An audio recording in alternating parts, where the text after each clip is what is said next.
Hi, Mr. Seligman here, and welcome to the Music Room. So in the last video, we worked on strumming our first chord, a C major. And that's great and all, but there are so many chords, like so many.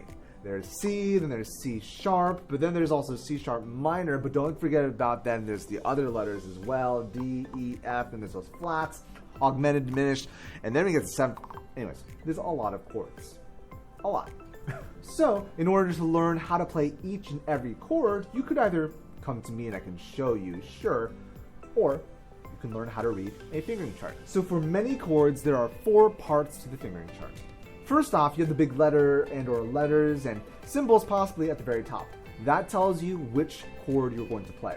Second off, you have the vertical lines that go up and down from left to right.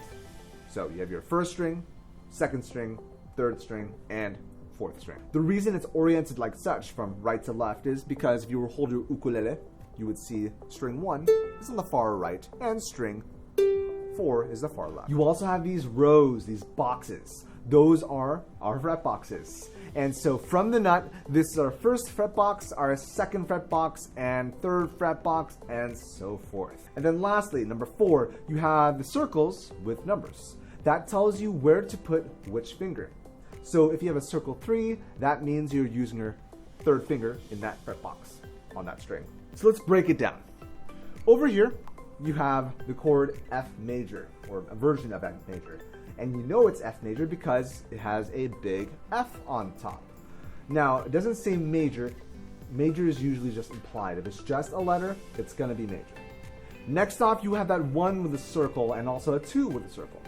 That indicates that we're using our first finger and also our second finger for this chord, at least this variation of such. So let's focus on our first finger, first finger, left hand, super important. Where do we place that? Well, let's go check. Starting with the string number, it says we place it on our second. There we go, second string. Cool. And now which fret box? Well, it says from the nut, the box below that is the first fret box. A, there we go. Cool. So our first finger goes on our second string, first fret box, like such. But that's not all.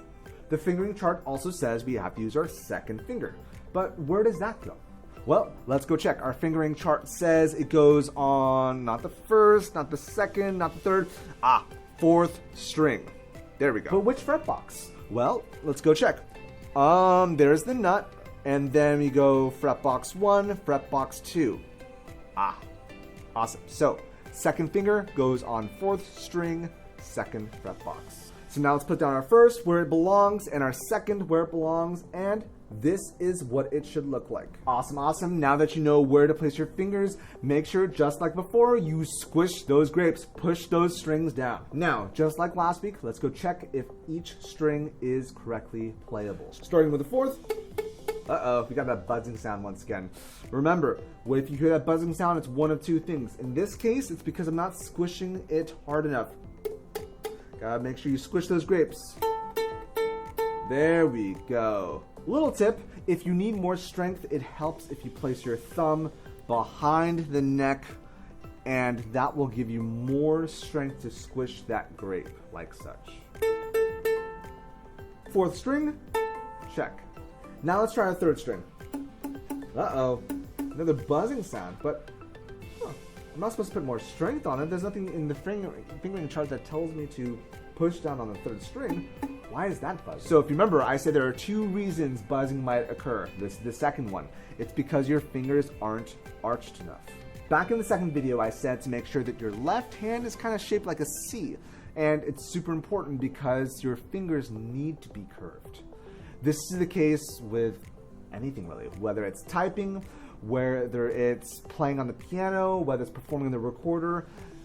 Playing with arched fingers are super important.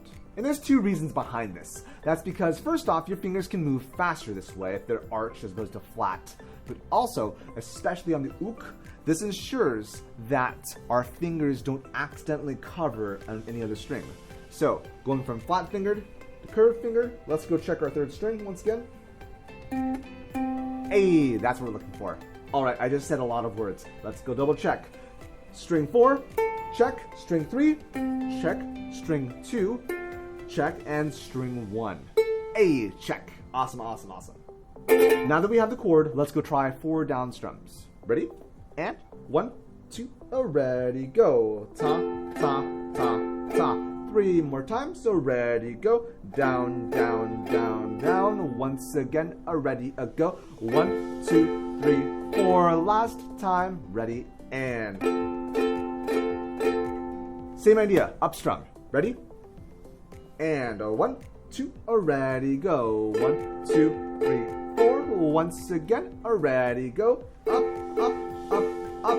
Ready, and 2 more times. Ta, ta, ta, ta. Last time, ready, go. 1, 2, 3, 4, and mute. Lastly, with F major, let's go try this rhythm right here.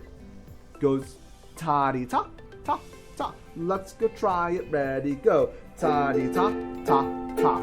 Ready, and once again. Ta-di ta, ta, ta. 2 more times. Ready, go. Ta-di ta, ta, ta. Last time, ready, go. Ta-di ta, ta, ta. And awesome job, guys. So now you have 2 chords in your arsenal, but technically you have all of them, because now you know how to read most of the fingering chart. There's a couple more things I haven't taught you yet, but you know how to read a lot of chords by now.